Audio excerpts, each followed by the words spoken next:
Okay, so over to our topic, which is glue. It sounds a bit odd, doesn't it, to talk about glue and sewing, but I've learnt over the years that using some everyday things can really add to your sewing, both skills but also saving you time. So the first thing I want to talk about is positioning your zip. So as you can see here, I'm putting an invisible zip into this fabric. I've already secured one side, so I want to now secure the other side, and I use this double-sided tape. Now I think I got this from Amazon, and it does wash out, so it doesn't stay in there forever, and it is very thin and transparent. So the idea is you place it, I tend to place it along the middle of the pressed line that I'm going to put this on. Press it down like so, and then I separate this top area like that, move the piece closer, and then I open it like so. I hope you can see this all right. Oops, sorry.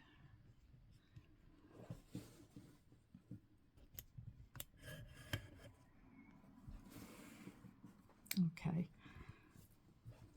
we'll get back to this bit. So open it out, as I've said, and then we're going to turn it so that the coiled part faces away from the seam. So if you have difficulty remembering which way to put it round, it's always away from the seam you're working on. Then press it down, and I often just apply a little bit of heat there to encourage it to stick, and then you can stitch your zip securely. Some people like to do it down the edge first and then turn it over. And another little tip here is, when you are preparing it ready for stitching, just make sure that you open out as far as you can the coiled bit, so that when you put it under the under the sewing machine to secure, you can get right up into that groove.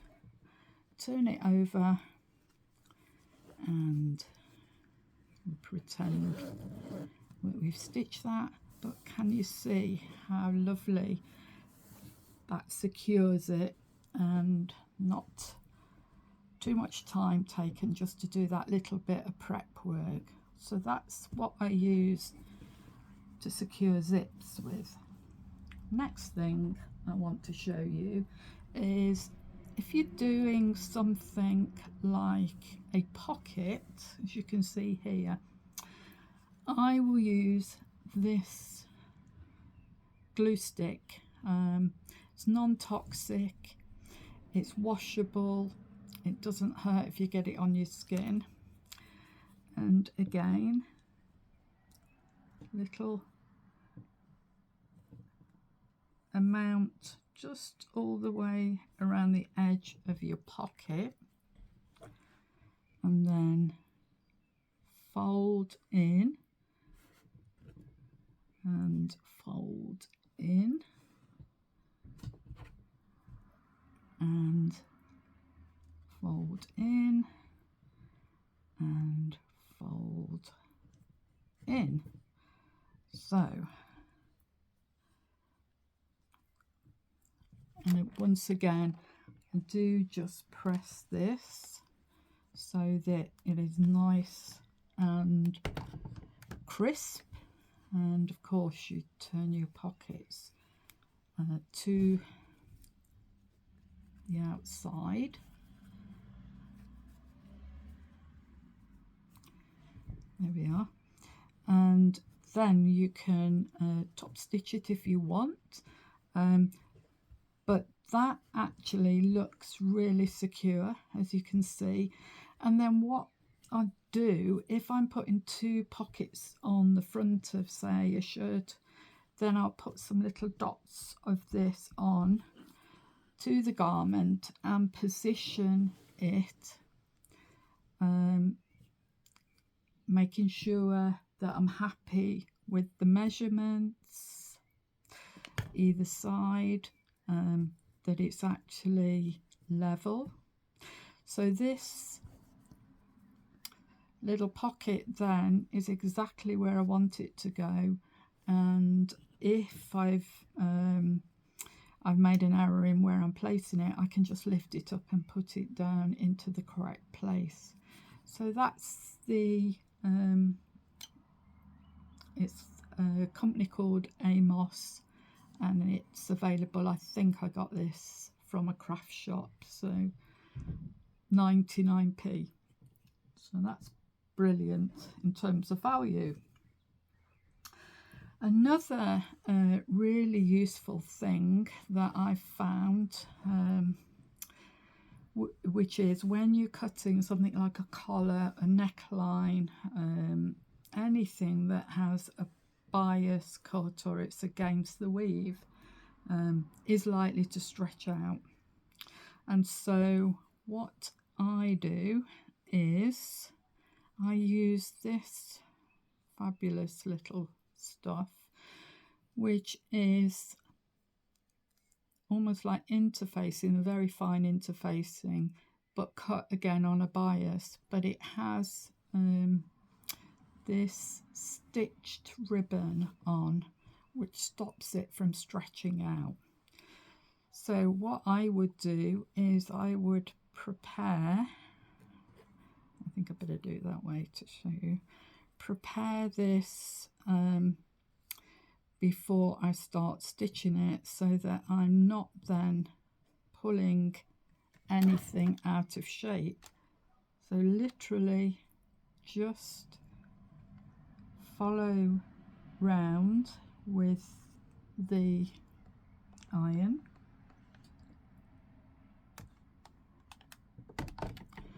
and what you can see there is I keep the tape edge or the ribbon edge inwards, because as I grade it and I trim it down, then this stays where it should be.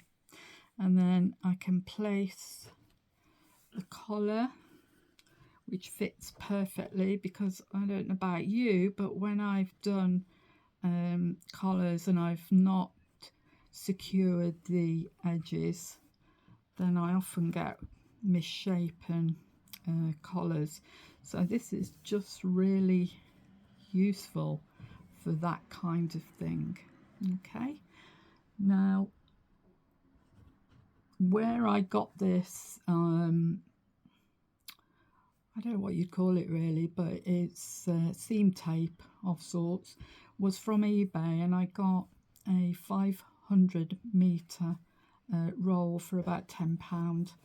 So that's another really useful thing to have, and I will use that on either woven or knitted. So if I'm doing a neckline on a knitted garment, I'll put that seam tape on so that I'm not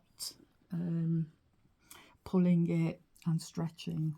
Right, I just want to show you this too. This is a washable glue that's made by Prym, and this is brilliant stuff for just doing, like I said to you before, a little way of securing something if you're not quite sure where you want it to go. And so that secures the edges, but will wash out because you can see the colour there. So just be careful what you use it on. But I know, having used this before, it washes out on the first wash. But if you're making a garment to wear straight away, that has to be in your mind, really. But that's an excellent little gadget for you to use. Right, the final tip and trick is this. So I don't know whether you've seen this tape, Scotch tape. It's called Magic Tape, and it is more like quite a plasticky feel to it.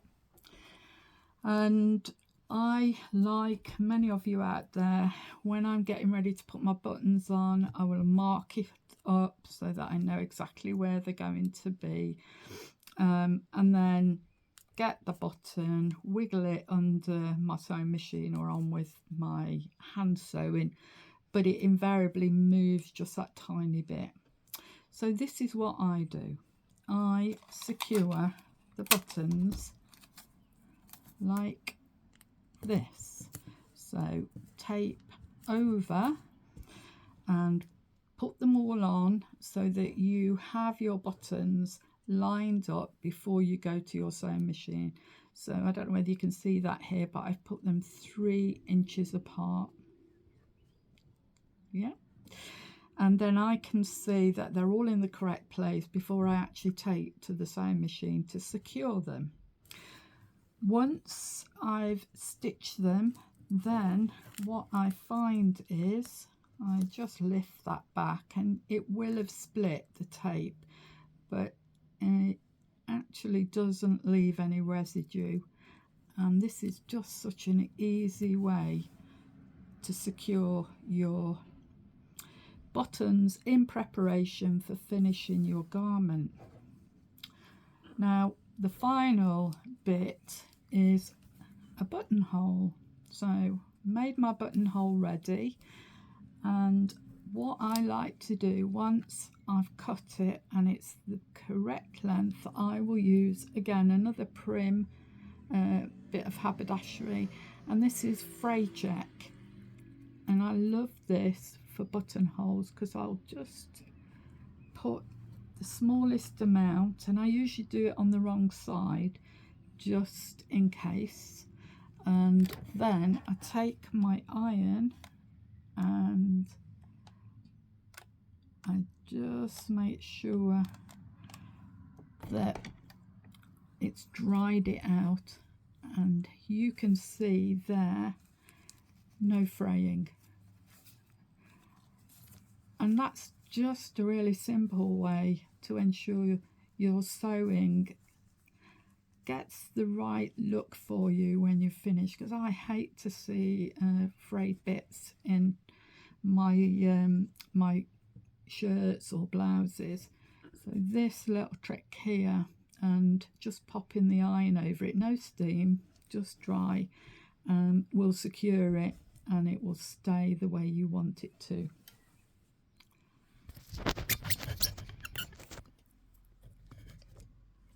So